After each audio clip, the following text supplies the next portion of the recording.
Ya memang repot kok kalau semua serba dipolitisasi ya. Kue kekuasaan memang menggiurkan hingga membuat rasionalis dikesampingkan. Lebih berat mempertimbangkan politis. Maka tak heran jika kelak kabinet Prabowo akan diisi orang-orang yang mengesampingkan kapabilitas. Kementerian Bahasa yang berpotensi menjadi aset penting akan ditempatkan orang-orang terdekat mereka yang bisa diatur dan dikendalikan. Jangan harap orang profesional akan menjadi menteri yang akan sulit dikendalikan oleh kekuasaan.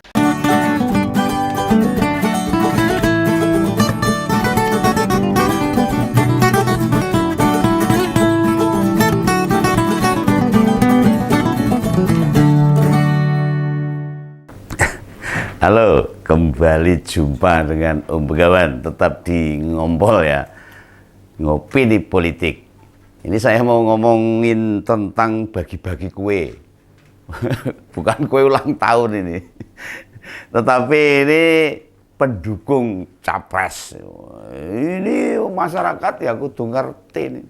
Dua orang yang terlibat dalam pemenangan pasangan Pragrip Prabowo Gibran belum apa-apa sudah mendapatkan hadiah kue. Manis empuk ini. Ya, ini diberi jabatan menjadi komisaris BUMN. Ya sebenarnya sih 3 harusnya. Tapi yang satu yang satu ya pentolannya Demokrat itu. Yang seminggu jadi menteri. Wah, hebat, ngurusi lemah itu. Ya lumrah sih dapat hadiah, itu politik kok. Selalu ada bargain, ada timbal balik setelah bantu kemenangan dalam Pilpres kemarin. Tapi apakah sudah yakin menang loh? Sementara perhitungan suara dari KPU belum selesai. Ini di kota saya itu, di kecamatan aja ribet. Bulan baleni banyak pelanggaran-pelanggaran yang harus diulang. Urung-urung wis bagi-bagi hadiah, ya nek sida, nek ora. Apalagi sini-sini lah. Lah Menteri BUMN, Mas Erick Thohir rupanya sudah tidak sabar lagi. Kesusu. Tahu kesusu? Bukan susu gratis loh. Bukan susu gratis, kesusu. Tergesa-gesa. Mewakili Presiden memberikan imbalan untuk 2 orang tadi, komisaris BUMN itu. Yang bantu anak Pak Jokowi menang Pilpres versi quick count. Baru quick count, belum keputusan KPU. Walana sesuk ada demo-demo KPU sudah memutus apa enggak, kita nggak tahu itu. Nah itu mewakili presiden, nopo jangan-jangan dia sendiri yang ngasih hadiah tanpa ngomong sama presiden biar tetap jadi menteri BUMN. Saat ini kementerian yang paling memungkinkan untuk bisa memberikan imbal jasa ya hanya kementerian yang dipimpin Bung Erick Thohir ini. Yang banyak duitnya, banyak usahanya perusahaan dari tambang, konstruksi, minyak, dan sebagainya. Ora umum itu. Ya jadi satu persatu janji mulai ditunaikan, bayar cash. Nanti yang belum kebagian sabar, bertahap ya. Kayak cicilan mobil. Lah Prabu Revolusi. Itu namanya APMN ini, yang merupakan jurnalis sekaligus politikus Partai Perindo itu, yang kemarin di awal jadi tim pemenangan nasional Ganjar Mahfud, langsung putar balik, wah wus, kemudian nyebrang dukung Prabowo, dapat kado diangkat sebagai komisaris independen PT Kilang Pertamina Internasional. Wah, nah ini. Lah kemudian sebelumnya istri komandan TKN itu Fanta Muhammad Arif Rosid. Oh iya, ditetapkan sebagai komisaris independen PT Pertamina Patra Niaga. Wah, kabeh ngurusi minyak ini. Ojo-ojo tanggal 1 Maret minyak naik ini gara-gara ini. Masyarakat itu dak-dik-duk-dak di sini. Bagi yang belum tahu siapa Arif Rosid, dia orang kepercayaan Pak Erick Thohir. Wah. Oh enak tenan ya. Dapat jatah jabatan enak tenan. Nah mesti kemenangan belum digelar, urung diputuskan. Lah dulu orang-orang yang bantu presiden akan diangkat waktu presiden sudah dilantik kok. Itu ada itu. Malah Pak Budiari ketua projo sing mutung nek ora dadi menteri arep bubar itu. Jadi menteri setelah presiden menjabat 8 tahun loh. Apakah penunjukan 2 orang tersebut mempertimbangkan kapasitas, kredibilitas, dan profesionalisme? Begawan ragu. Pokok men balas jasa. Lah karena soal bagi-bagi jabatan komisaris BUMN yang bersifat politis itu, biasanya nggak ada pertimbangan kapasitas. Ya itulah kalau BUMN dikelola secara politis, tentu saja mengesampingkan profesionalisme. Harusnya ini sumber dana bagi negara itu harusnya dikelola secara profesional, jangan secara politis. Wenteno, tinggu kekayaan mereka, masyarakat dapat apa? Beras muda, Bung. Nanti minyak muda atau geger ini. Nah kalau benar-benar pengangkatan komisaris mempertimbangkan profesionalisme, kapasitas, tentu saja juga akan dilihat latar belakangnya. No. Iya, tuh orang yang duduk sebagai komisaris, entah itu pendidikannya, skill atau kemampuan, mungkin pengalaman dari calon komisaris yang ditunjuk, yang paling nggak ngerti itu manajemen gitu loh.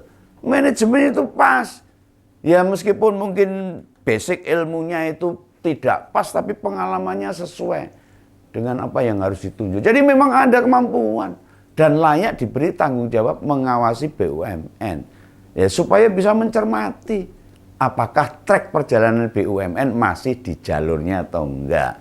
Atau mulai melenceng dari hasil perencanaan yang disepakati. Komisaris itu mengawasi juga. Nah, BUMN memang ini kan semacam mesin duitnya negara. Paling banyak ini.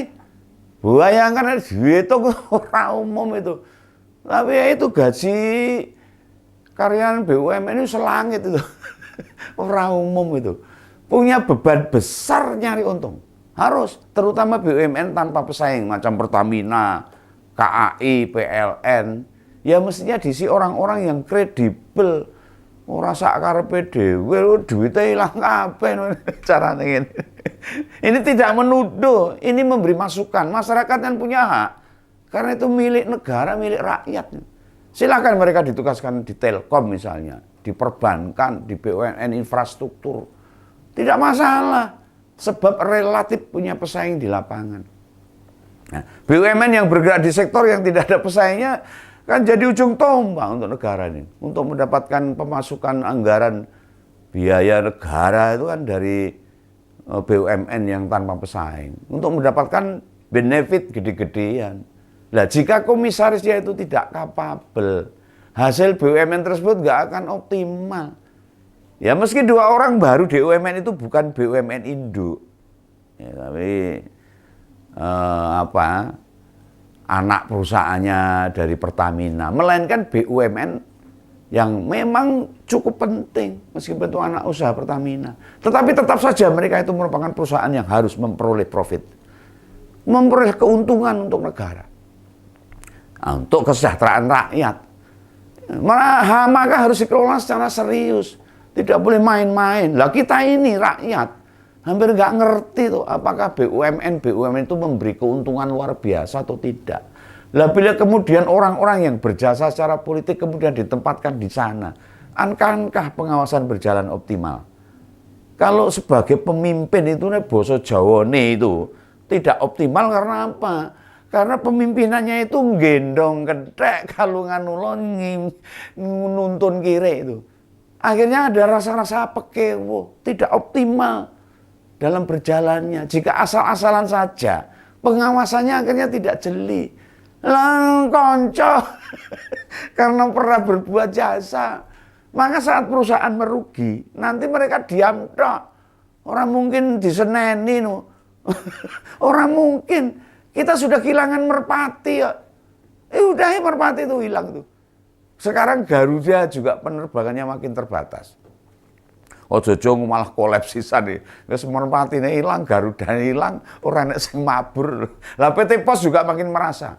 Apakah itu tidak jadi cermin bagi negara? BUMN ini akan rontok karena ditangani secara politis, bukan manajemen secara profesional. Makanya kompetensi komisaris setidaknya sesuai dengan bidang BUMN itu menjadi hal penting. Jangan asal-asalan memilih komisaris. Jangan lupa loh, rakyat membutuhkan pelayanan BUMN yang profesional ini. Ingat rakyat, berintegritas itu harus dan berakhlak. Seperti tagline BUMN itu loh. Kalau jajaran komisaris BUMN mempunyai kompetensi yang tepat, maka ada harapan BUMN akan mendatangkan keuntungan dan secara tidak langsung menambah pendapatan negara bagi kesejahteraan rakyat. Oh, Jojo malah dikorupsi pejabatnya. Rakyatnya ra entuk apa-apa, untuk makcrit repot nih. Nah, menempatkan jajaran komisaris BUMN berdasarkan imbalan jasa atau balas budi, maka dipastikan itu bukan hal yang tepat dan tidak sehat untuk kelangsungan BUMN itu sendiri. Bagi-bagi jabatan ya monggo saja lah, nggak apa-apa. Tetapi mestinya melihat kompetensi juga. Jangan hanya asal kasih balas budi. Jona yang bekerja jadi tim sukses, suaminya jatahnya dikasihkan ke bininya. Kan nggak bener kayak gitu. Ya apa terus kemudian jika bini nggak bisa dikasihkan anaknya. Ya nggak bisa gitulah. Ini ngurusi bondone negara. Oh, asal-asalan saja. Lah penunjukan komisaris BUMN berdasarkan balas budi dan diberikan kepada orang dalam bisa diartikan juga untuk mengamankan BUMN itu sendiri mungkin. Jadi kalau orang dalam, orangnya sendiri kan mudah diatur. Apakah ini juga akan menjadi sumber perahan? Iya toh, untuk anggarannya partai atau anggarannya apalah gitu. Kalau butuh dana sekian kan untuk urusan politik kan bisa aja kalau orang dalam tuh. Maka orang yang ditempatkan di BUMN ya diminta menyelesaikan urusan itu. Wah repot.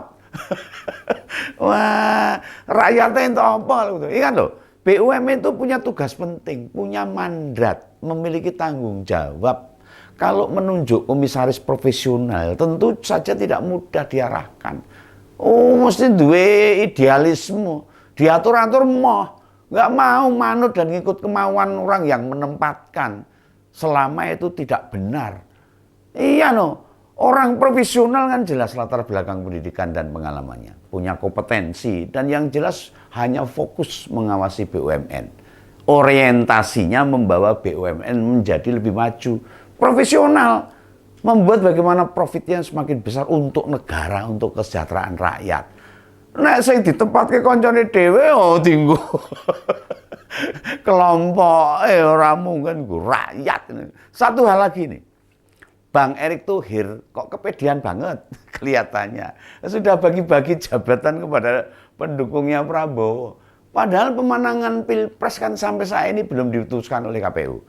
Karena juga gak menunggu pengumuman resmi, baru ngasih imbal jasa ke tim pemenangan. Apa nggak risih kalau keputusannya akan menjadi sorotan masyarakat? Iki Pak Erick iki piye to? Oh ngei imbalan jasa pemilune Pilpres rampung kesusu wae. Nggak enak itu didengar. Apalagi orang-orang yang diberikan jabatan adalah orang-orang yang tidak diketahui latar belakangnya. Sebagai ilustrasi saja gini. Mas Prabu Revolusi itu kan orang media. Jurnalis, tukang nulis naskah. Apa yang bisa dikerjakan saat jadi komisaris kilang Pertamina Niaga? Hah? Ini contoh kecil aja supaya masyarakat ya paham. Oh, orang mau nonton kok jadi penonton. Ini masyarakat tuh pemiliknya loh, yang punya mandat loh, yang memberikan mandat kok pilih mandat. Kok nonton harus ngerti, harus paham.